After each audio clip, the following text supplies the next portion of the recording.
Friends ఇవాళ చాలా ట్రెడిషనల్గా చక్కటి వంటకం ఏంటి తెలిసిన పుల్ల పుల్లగా కారం కారంగా మామిడికాయ పాలకూర పప్పు. రెండోది 2 వంటలు చిన్న చిన్న వంటలు పెడుతున్నాను నేను కాబట్టి రెండోది ఏం పెడుతున్నానంటే జీలకర్ర కొత్తిమీర వేసి వంకాయ కూర. చూసారా ఎప్పుడైనా విన్నారా జీలకర్ర కొత్తిమీర కారం కూర? చూడండి చాలా బాగుంటాయి. రెండు కూడా మంచి ట్రెడిషనల్ ఫుడ్స్. బాగా ఉంటాయి రుచిగాను. తప్పకుండా మీరు కూడా మొత్తం వీడియో స్కిప్ చేయకుండా చూసి వంట ట్రై చేసి నాకు కామెంట్లో పెట్టండి. ఈ రెండింటి మధ్యని మామూలుగా మనం పెట్టే యాజ్ యూజువల్ చిలిపి ప్రశ్న ఉంటుంది. అది కూడా చూడండి, చూసి జవాబు పెట్టండి. ఓకేనా? ఎందుకు మరి మామిడికాయ పప్పు స్టార్ట్ చేసేద్దామా? Okay. Hello friends, welcome to Padma NadiMintiకి. ఇవాళ వంకాయ కొత్తిమీర జీలకర్ర వేసి కూర, పాలకూర మామిడికాయ వేసి పప్పు.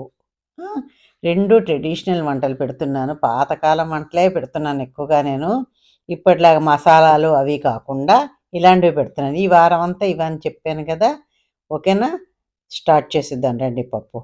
ఇదిగో ముందు పప్పు మనకి ఎంత కావాలో అంత కడిగేసి కొంచెం పసుపు వేసి నీళ్ళు పోసి దాన్ని ములిగేటట్టు నీళ్ళు పోసి దాంట్లోనే అన్నీ వేసేస్తున్నాను చూడండి. మామిడికాయ ముక్కలు, కరివేపాకు, పచ్చిమిరపకాయలు, తర్వాత ఏంటది పాలకూర అన్నీ వేసేసి కుక్కర్లో పెట్టేసి 3 విజిల్స్ రానిద్దాం.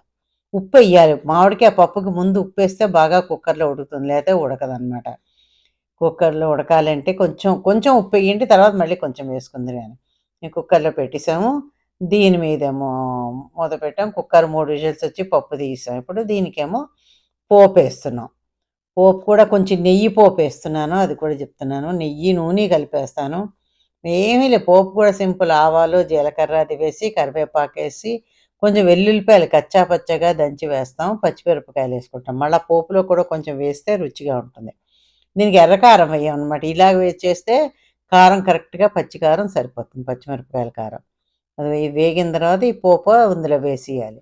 ఇప్పుడు అసలు ఇంకోటి వేస్తాను చూడండి, ఏంటి వేస్తున్నాను చిన్న చిన్న చిట్కాలని. ఉన్నది నెయ్యి నూనెలోని ఉల్లిపాయ ముక్కలు బ్రౌన్ కలర్ వచ్చేదాకా వేయించుకోవాలి. కొంచెం బ్రౌన్ కలర్ రావాలి, లేకపోతే పచ్చివాసన ఉంటుంది, బాగుండదు అస్సలు. చెప్తాను కదా నేను ఎప్పుడు, ఉల్లిపాయలు మటుకు పచ్చివాసన పోయేదాకా వేయించుకోవాలి అని. ఇగో ఇందులో ఉల్లిపాయలు పచ్చిమిరపకాయలు వేసి మొత్తం ఒక బ్రౌన్ కలర్ చూసారా, అలా లైట్ బ్రౌన్ కలర్ రావాలన్నమాట. పోపు ముందు వేసాం కదా పచ్చిమిరపకాయలు అన్నదేను, తర్వాత ఉల్లిపాయలు వేసేస్తాం. చక్కగా కలిపేసి కొంచెం నీళ్లు పోసి మరొక 5 నిమిషాలు, 5 నిమిషాలు అక్కడ 2 నిమిషాలు స్టవ్ మీద ఉడికిస్తే ఆ బాగా పులుపు పడుతుంది, వెల్లుల్లి వాసన అది పట్టి మంచి ఘమఘమలాడే పాలకూర మామిడికాయ పప్పు ఎంత రుచిగా వచ్చిందో అంత రుచిగా వచ్చింది. మీరు కూడా తప్పకుండా ట్రై చేయండి. ట్రై చేసి మీకు ఎలా వచ్చిందో కామెంట్లో పెట్టండి ఫ్రెండ్స్. ఫ్రెండ్స్, ఎలా ఉంది మామిడికాయ పప్పు? చేసే విధానం బాగుందా? ఎలా ఉంటుందో మీరు కూడా ట్రై చేస్తే ఎలా వచ్చిందో ట్రై చేసి చెప్పి కామెంట్లో పెట్టండి. ఇవాళ చిలిపి ప్రశ్న ఏంటంటే, కొన్నప్పుడు నల్లగా ఉంటాను, వాడినప్పుడు మటుకు ఎర్రగా అవుతాను, తీసివేయాలనుకుంటే బూడిద రంగులోకి వస్తాను. ఇవన్నీ ఏమిటది? ఎవరన్నా చెప్పగలరా? కొన్నప్పుడు నల్లగా ఉంటాను, వాడినప్పుడు ఎర్రగా మారతాను, తీసివేయాలనుకుంటే మటుకు బూడిద రంగులోకి వస్తాను. ఏంటది? గబగబా ఆలోచించి జవాబు పెట్టండి. నేను జవాబు కూడా పెడుతున్నాను. దీని తర్వాత వంకాయ కూర జీలకర్ర కొత్తిమీర వేసి వంకాయ కూర పెడుతున్నాను. స్కిప్ చేయకుండా చూసి నాకు సపోర్ట్ చేయండి. ఓకే ఫ్రెండ్స్, ఎందుకు వంకాయ కూర చూసిద్దామా? ఇదిగో వంకాయ కూరకి మసాలా ముందు రెడీ చేసి పెట్టుకుందాం. జీలకర్ర కొంచెం ఎక్కువ వేయాలి. కూర బట్టి మీరు కారం, పచ్చిమిరపకాయలు కూడా కారం బట్టి, వంకాయలు బట్టి పచ్చిమిరపకాయలు వేసుకోండి. జీలకర్ర కూడా అంతేను. జీలకర్ర నలగకుండా మంచి కమ్మటి వంకాయ కూర వస్తుంది. ఎంత బాగుందో చూడండి. కొత్తిమీర వేసి గ్రైండ్ చేసి పక్కన పెట్టేసుకున్నాం. మూకుళ్ళో నూనె వేసుకున్నాం, కొంచెం ఇంగువ మెంతిపిండి వేసుకున్నాను, మెంతులు వేసుకున్నాను. దాంట్లోనేమో ఇక వంకాయ ముక్కలు పొడుగ్గా కట్ చేసి వేసేసుకోవడం.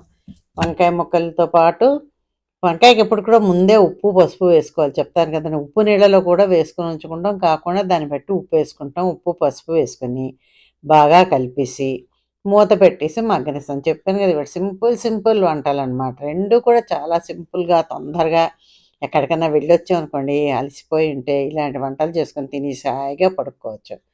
ఉప్పు, పసుపు వేసి కలిపేసి మూత పెట్టేసాను. ఇలా మగ్గిపోయిన తర్వాత దాంట్లోనేమో జీలకర్ర, కొత్తిమీరి కలిసి పో మిక్సీ చేసింది చూసారా? జీలకర్ర ఎలా కనిపిస్తుందో అలా కనిపిస్తే రుచొస్తుంది. జీలకర్ర, కొత్తిమీర కలిసి గ్రైండ్ చేసిందంతా వేసాము. బాగా కలిపేసి దీన్నేమో చక్కగాను కొంచెం సేపు ఒక 5 నిమిషాలు మగ్గనిస్తాం. అంతే, కూర రెడీ. కమ్మని కూర. Thank you.